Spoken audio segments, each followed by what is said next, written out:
Well, tell us about Dubai. I think when I was talking to JD, he said his next fight is going to be in April, but it got moved to June, right? Tell us why, what happened there? Well, we were in Dubai, as you know, a couple months back, and we did the first nationally televised professionally boxing match there. It was fantastic. We had JD on the card. We had Isa Al-Da, the only pro fighter from the UAE, and we're very excited. We're going back April 4th. And unfortunately, due to a scheduling conflict with a UAE soccer game, football as they call it there, we had to reschedule it, and we're going to go back now, June 14th. Issa's hottest young rising star in Dubai, but soccer trumps everything there. I got you, man. Well, let me ask you, I was talking to JD, he said you're not allowed to look at the women there, so, knowing that, I'm wondering how fast would it be before Mike Marley gets arrested over there?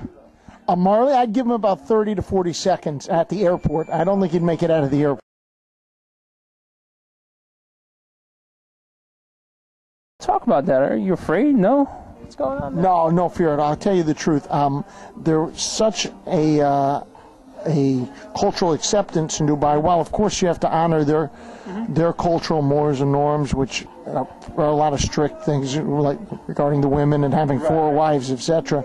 But on the same street in Dubai, you'll see a mosque, a Catholic church, a Christian church, and a Jewish synagogue.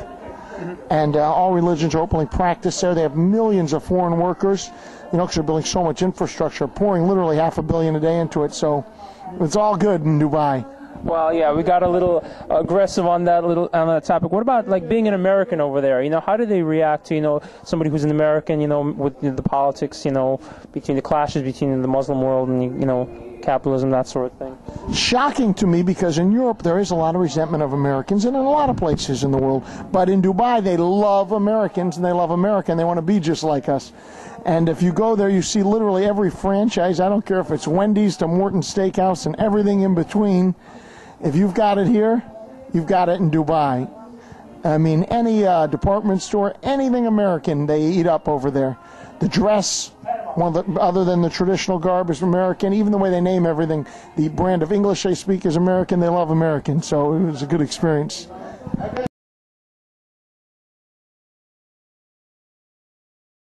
Okay, and well, we started the company this year, so we're brand new. And we've signed J.D. Chapman, the number 8 ranked heavyweight in the world. He's who I'd worked with previously in management, 29-0 with 26 KOs. We've got Donnell Holmes, the number 10 ranked heavyweight in the WBC in the world, who is 28-0-2 with 24 KOs. We've got another undefeated heavyweight, which is always good to collect.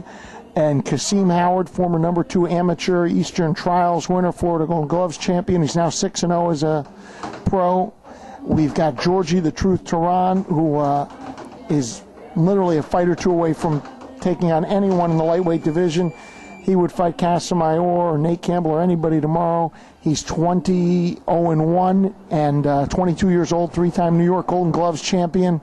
So we've got a nice little stable. We've got Ibrahim King, a young 168-pounder down here in South Florida. West Palm, we think it's going to be something good. And at this gym here, we've got Erik, the Viking Leander, 6'3", 250-pound heavyweight, who's one scary customer.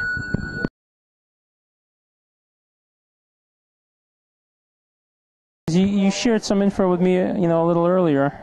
Yeah, we did have the same opponent. I guess you brought that up in JD's interview. I should know his name. That would help, right? Ronnie Collins. Ronnie Collins? Ronnie Johnson. Ronnie Collins. And, I did knock him out quicker than JD. He went 25 seconds with me. I think he went a minute or two with JD. Slava, I can't lie to you. I did carry him that 25 seconds so JD wouldn't look bad. I could have gotten him out in 2 or 3 seconds. But, I can't make my man look bad, so I had to bring the guy along.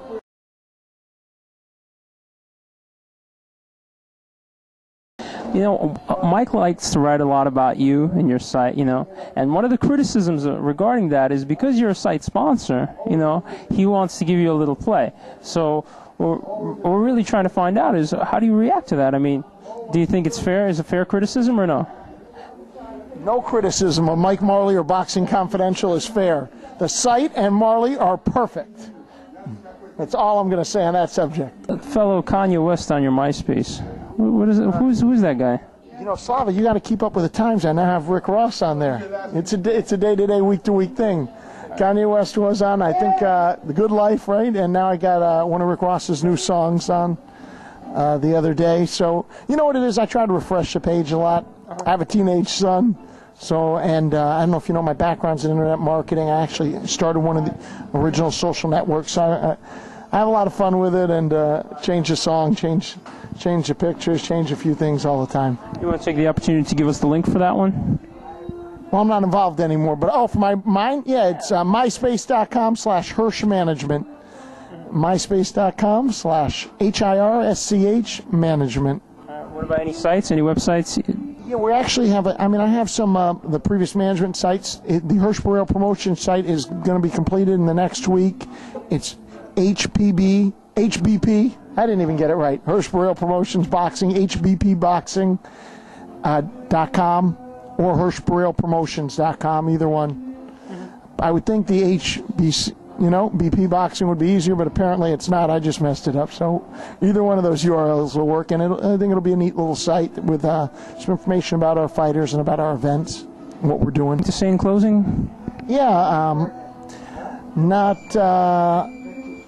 to blow up my own horn, but I think we're going to put on a great heavyweight fight this year. I think that's what boxing needs. They say as goes the heavyweights, goes the sport. And we're going to have J.D. Chapman, Donnell Holmes before the end of the year, 2 undefeated heavyweights.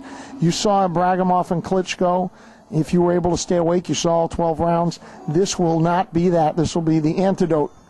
You know, the other one cured insomnia, and we're gonna go the opposite way. This is gonna be an exciting fight where two guys let their hands go, and we'll see what happens. And I'm really looking forward to that fight. I think Georgie Turan, you're going to see him in a world title fight within the next couple of years. And we're looking at a lot of other prospects out there. And, you know, just having fun. That's all it's about. We're having a lot of fun. All right, man. We'll stay in touch, all right?